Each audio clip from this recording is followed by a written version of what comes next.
A pair of iconic ruby slippers worn by Judy Garland in the famous musical has been sold for a record amount, 10 times more than expected. $28 million, and it sells to bidder number 28 million. They have a bidder number. We'll get it. Ladies and gentlemen, the ruby slippers just sold for 28 million.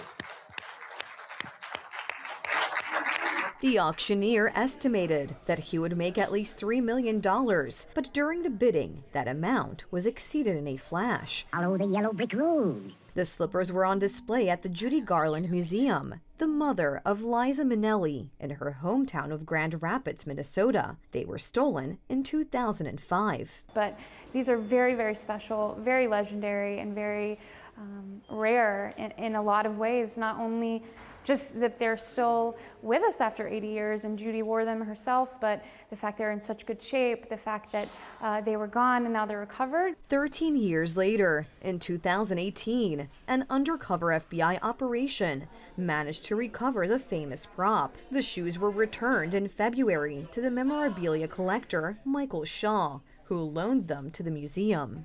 You've heard the word magic, but it was almost as if the shoes started to gleam when I saw them returned to the spotlight. It was like they were saying, thank you, thank you, thank you. The ruby slippers were one of several pairs that Garland wore during the 1939 film shoot. When you look at red shoes and you see sequins, you think of the Wizard of Oz, and it means a lot to people emotionally. When they're sitting down and watching the movie, it sometimes brings back memories of their parents or their grandmothers and doing all of that. So there's a lot of emotion to the slippers as well. Auctioneers have called the slippers the holy grail of Hollywood memorabilia and said their price makes them the most valuable movie prop ever sold at auction.